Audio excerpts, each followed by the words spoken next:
In the last episode, we shared the difficult news about our failed pregnancy transfer.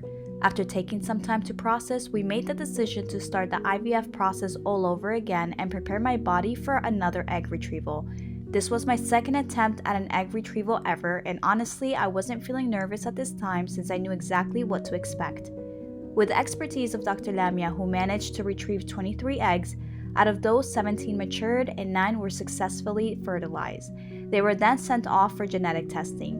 And after everything was said and done, we were left with 3 healthy embryos, alhamdulillah.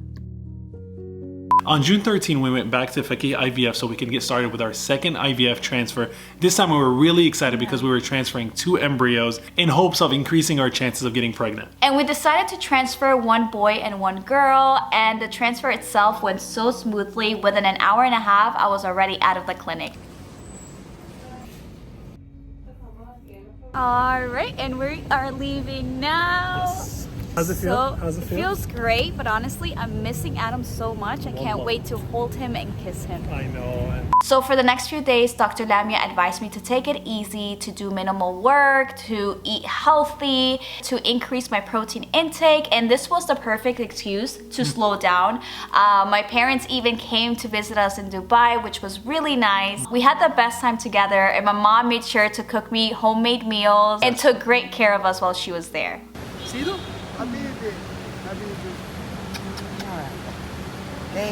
One of the best things about having my mom over is that she makes the best homemade food.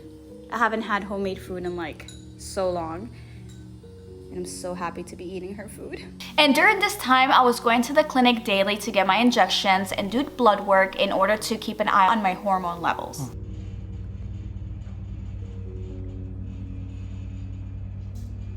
And then came my birthday, June 30th, and the best gift I could have ever asked for, a positive pregnancy test. So Dr. Lamia just sent us a voice note. Yes. I don't know why I'm shaking. It's okay. So before we do anything, whatever's meant to be is meant to be. كل شيء اسمه نصيب. So inshallah, it's all in Allah's hand. It's always has been. If it's positive, then alhamdulillah, that's what Allah wants. And if it's negative, then alhamdulillah, that's also what Allah wants. Yeah, and the journey doesn't stop or start with this. This is just a part of the whole process. So I sent you 2 messages here. So let's see. Okay, this is my American phone. This is my UAE line. So we have messages on both. So let's see what she says on the first. She sent 2 messages. So I don't know what she said. She sent the paper here. Okay, so let's listen to what she says first. Okay. I had a doubling today. I have a 68, so I'm happy that I had a doubling, and all blood test looks okay. Hope that your cramps and spotting is better. I want to continue, of course, in all medication, and I have to repeat in 2 days. I'm very happy it doubled. I was a little bit afraid because the first level was a little bit low. However, the second doubled very well. I just need still, of course, a third one to be more and more relaxed. So see the result after 48 hours. So same medicine. Tomorrow pass for an injection, and after tomorrow we'll do the blood test again and see the result and move accordingly. Okay, so alhamdulillah. So what we wanted to happen, or what we were praying for, was a doubling. That happened, but what she wants is for the number to increase as well. Okay, so last time, which was 2 days ago, my number, 28. my HSG number was 28? Yeah. 24.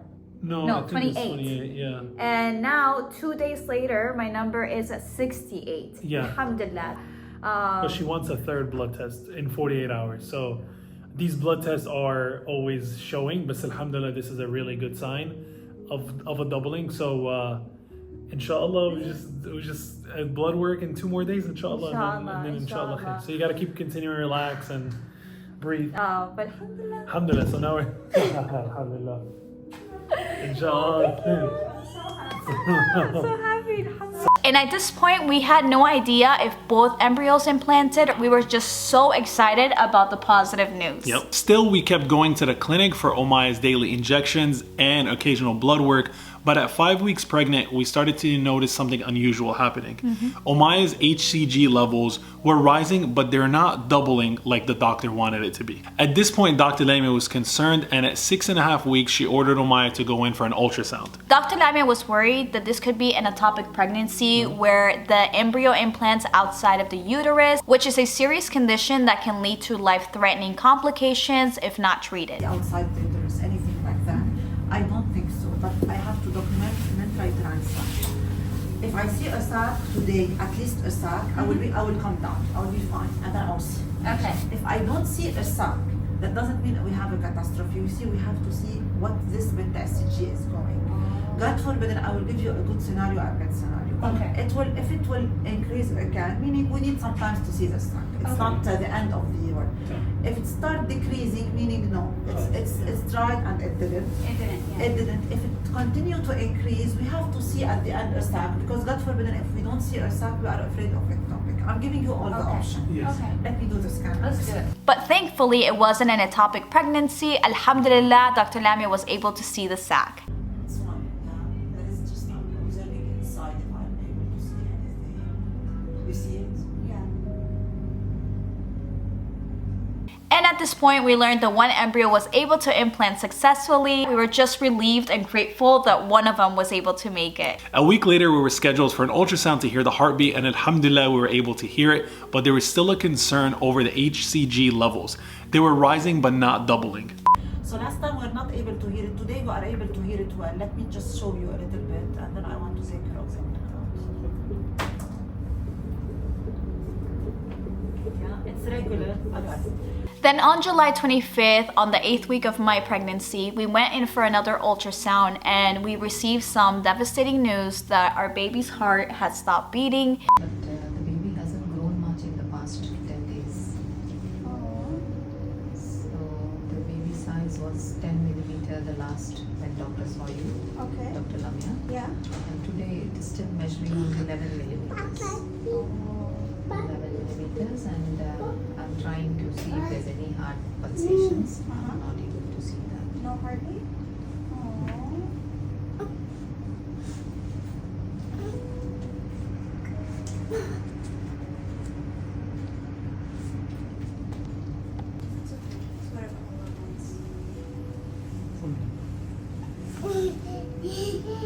And at that moment, the only thing that went through my mind was, it's okay, alhamdulillah, alhamdulillah. I just felt like my body was made of jello. I was so shocked and taken back by the news. But then deep down inside, I knew that at this moment is where my faith would be truly tested, in the way that I respond to something that I was hoping for but didn't get. And of course, I was sad and disappointed. I was hurt. But with every negative thought, I tried to replace it with something positive. And I remember thinking, this is Allah's plan and His plan is best for us. I'm gonna cry. No, it's okay. It's okay, it's okay. It's real life, man. It's tough, and it was really hard, you know. It's one of those things where you don't know what to do or feel like Omaya mentioned, but at the same time, it's like, it's not ever anything where we're like, why? It's always like, you know, it's not our time, you know. It's like, we've been blessed with a lot of things in our life, and alhamdulillah, we've been blessed with our baby Adam. And I mean to say that Allah's time is truly best. And sometimes things that we feel like should happen at a time that we plan for, or we're like, this is the time for it to happen, it doesn't.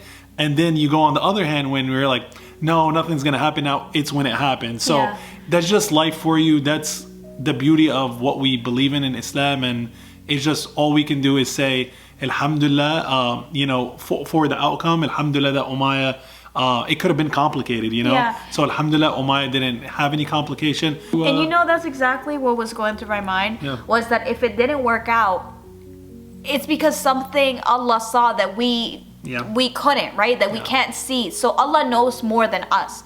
So if maybe it would have been a very tough or very hard pregnancy. So we just don't know. Sometimes Allah takes things away from us because it's for the best. A better reason, a better thing, or something better for us.